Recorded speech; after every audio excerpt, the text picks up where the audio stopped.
Hello, my name is David from 52 Churches in 52 Weeks, bringing you week 5 from downtown Minneapolis.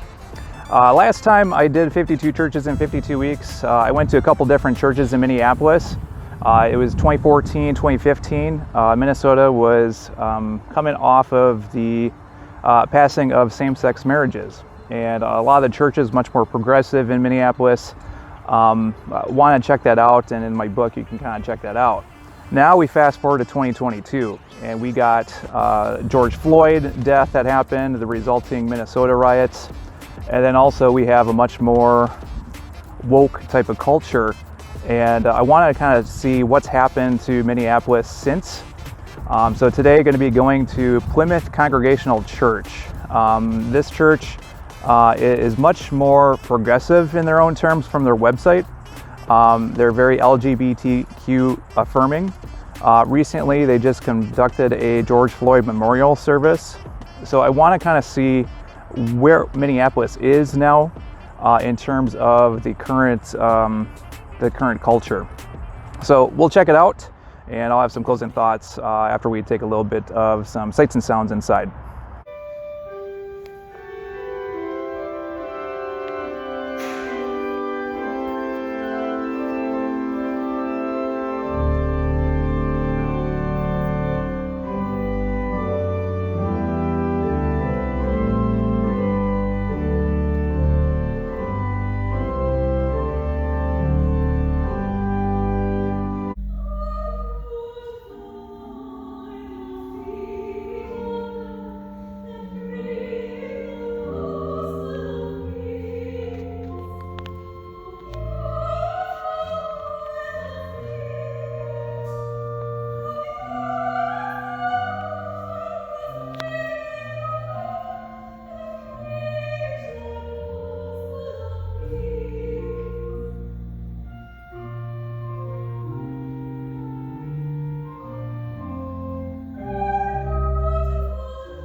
So got back from Plymouth Congregational Church in downtown Minneapolis yesterday, and it wasn't really what I was expecting, but want to share some thoughts. I know going into each church experience, I'm going to be bringing certain biases and certain burdens as I try to explore different type of churches, many of which I may not subscribe to when it comes to their theology or ideology that they're presenting.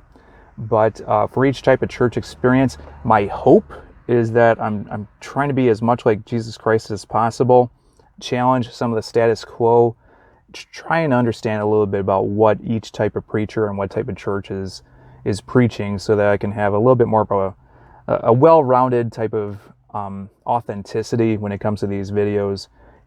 If you have any type of opinions, you can feel free to leave comments below if you like. So with Plymouth Congregational Church, first off, congregational. I didn't know this was its own type of Protestant denomination. And when it comes to most churches, like you may have synods, you may have like a diocese, you have a different type of church organization that's in charge. With Plymouth Congregational Church and other type of congregational churches, they are basically their own church body. It's their own entity. They're independent. And that really works out well for Plymouth Congregational Church because in downtown Minneapolis, they try and represent the marginalized. You look at the parable of Jesus with the Good Samaritan. The traveler gets beat up, left on the side of the road for dead. What does the Jewish priest do? He just walks by. The Levite, good reputation, just walks by. But it's the Samaritan, the guy that's supposed to be the bad guy, when it came to the Jews, he's the one that helps out. And I think with Plymouth, what they are, because of these other type of church organizations, they have all these, it's a big ship to steer to get anything done when it comes to social justice, racism, any kind of causes or movements that are happening, especially in downtown Minneapolis.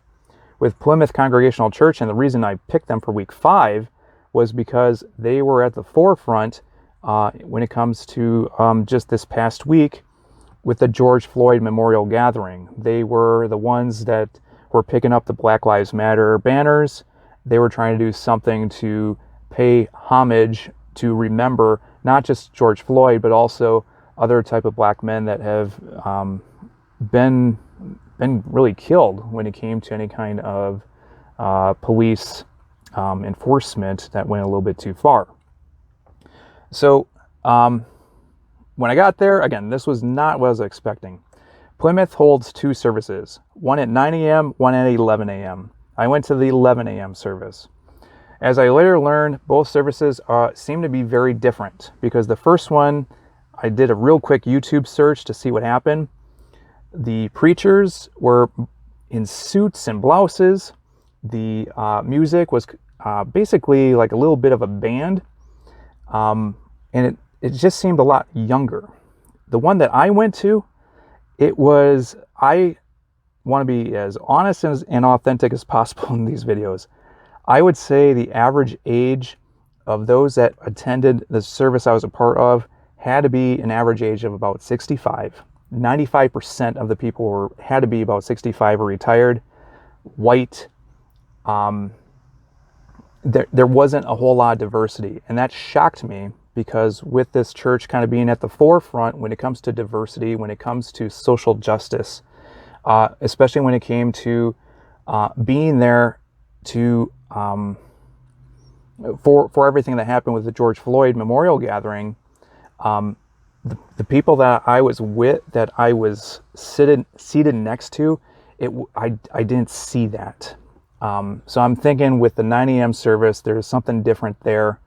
And for the 11 a.m. service, it's more geared towards a different type of demographic. That's what I believe, having attended the service I was a part of. Masks. This is not something that I have seen for quite a while in Wisconsin, or even last week with downtown Chicago. There's been nothing with masks for quite a while, but downtown Minneapolis, it's still a thing. And looking at the website, the website mentioned that they had just stopped pre-registration to attend services just this past April 2022. When I got there, First off, there was a banner for Black Lives Matter walking in. Get inside, and there's a little sign that said masks are highly recommended. So the website also stated that there were certain sections within the church that were separate for people that want to wear masks, and it was highly recommended that you still wear one anyway. So I grabbed a mask. I haven't worn a mask. I don't remember when I had to last. So the entire church service, I was like this.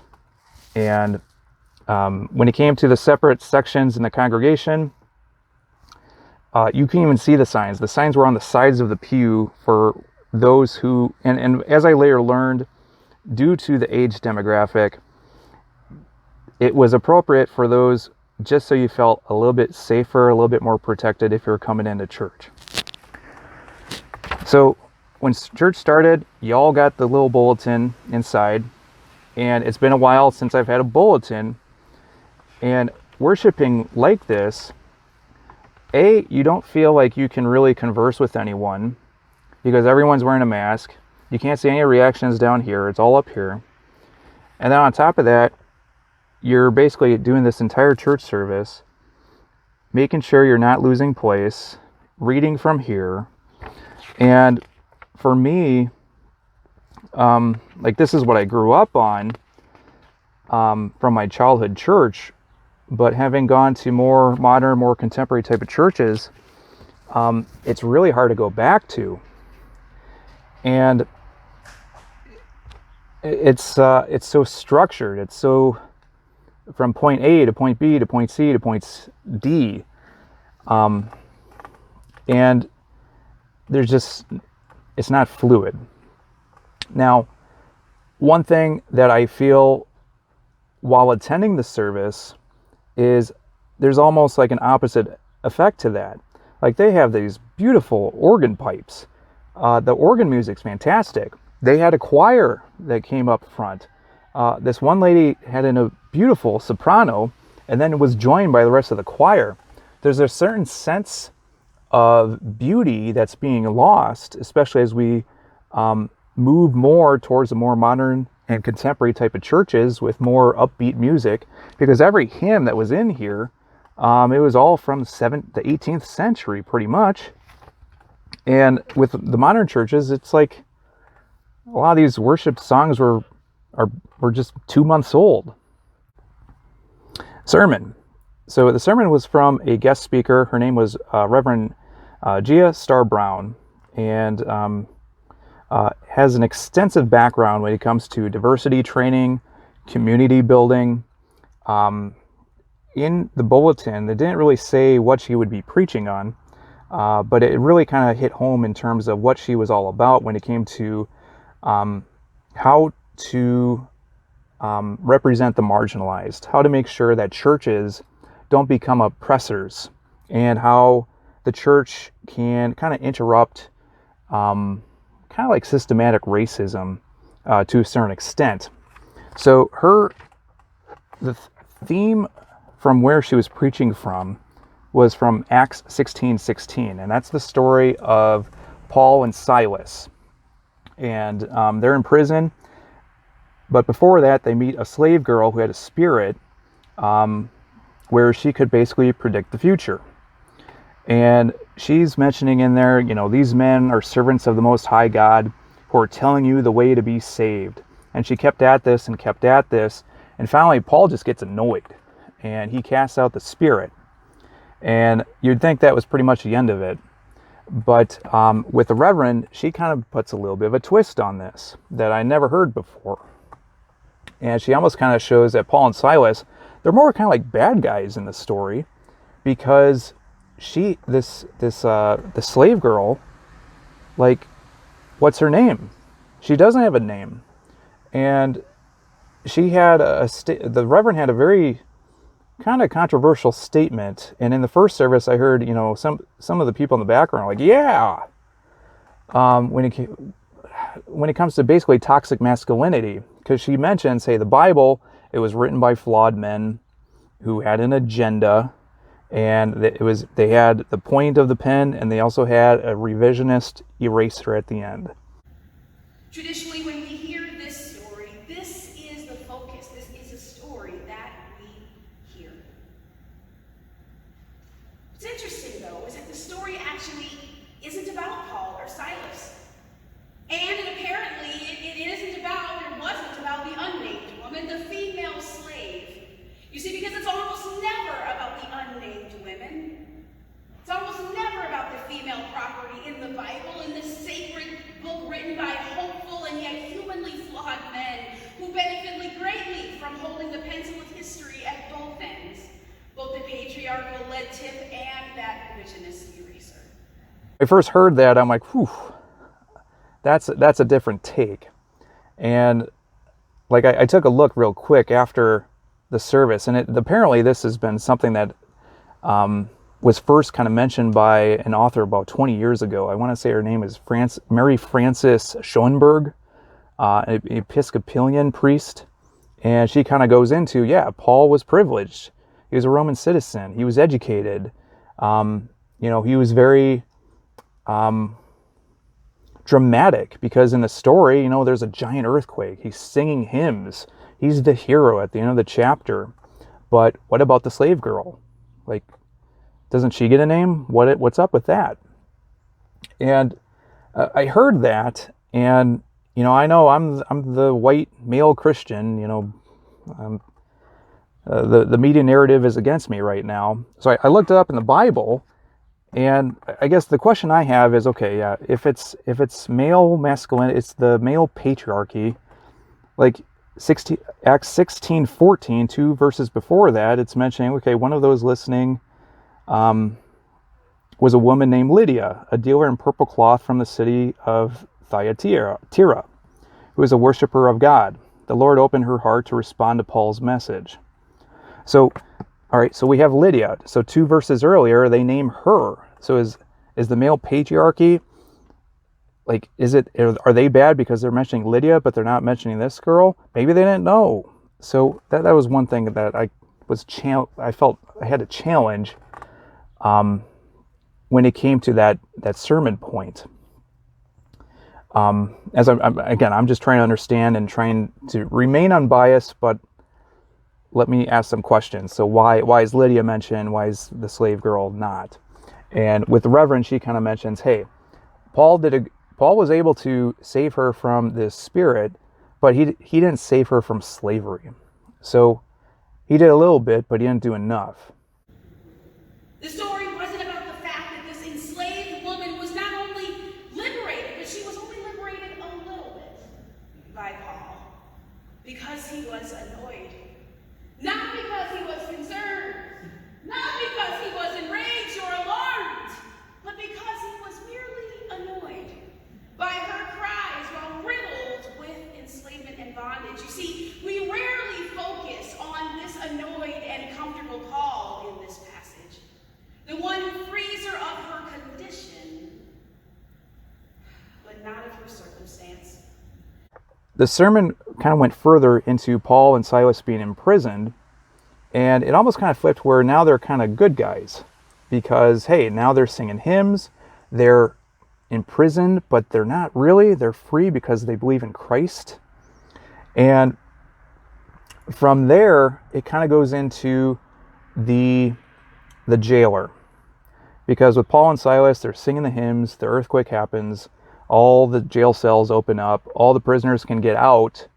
So the jailer is about to kill himself, but Paul kind of convinces him not to. The jailer asks about, Jesus Christ, and he becomes saved.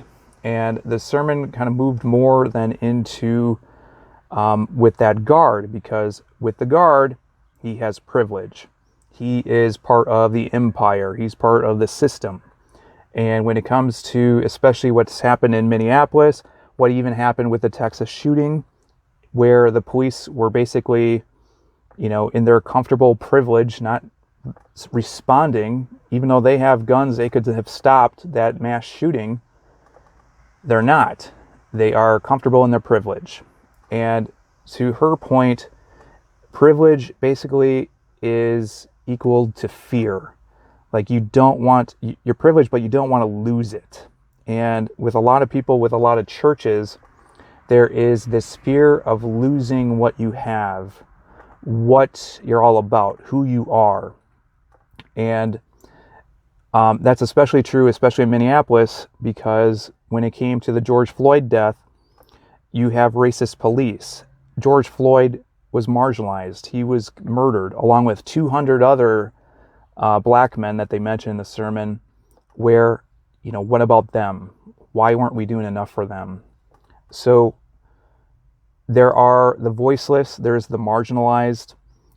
Like, why are we waiting on the empire? And the vulnerable deserve advocacy and access from privilege who aren't scared of losing their place, their chance, or their position. Why are we waiting on empire? We can teach our own children critical race theory, can we not? Why are we waiting on empire? We can educate ourselves and others about inclusion. As a George Floyd Memorial shared their theme this year, we can heal us. Why are we waiting on empire? We're already free in Christ.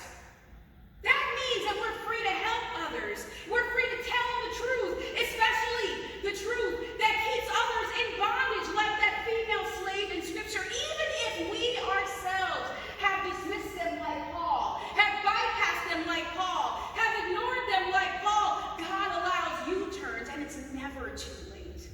Not everything when it came to this particular sermon I subscribed to, but I want to learn. I want to understand, and because this is something that I don't typically get in the churches I've attended in the past. So, that was my experience at Plymouth Congregational Church. Again, a little bit more progressive than I have heard in the past. If you want to leave any comments, if you have any opinions when it comes to what the Reverend may have been saying, feel free to leave those below. But yeah, that's week 5. Next week, week 6, not sure where I'm going to go on that yet. But if you'd like to stay continued on this journey, hit like and subscribe. If you want to read about the first 52 churches in 52 weeks, check it out on Amazon. You can read it for free on Kindle Unlimited, or paper book and hardcover is also available. So thanks for watching, and hope you have a good one.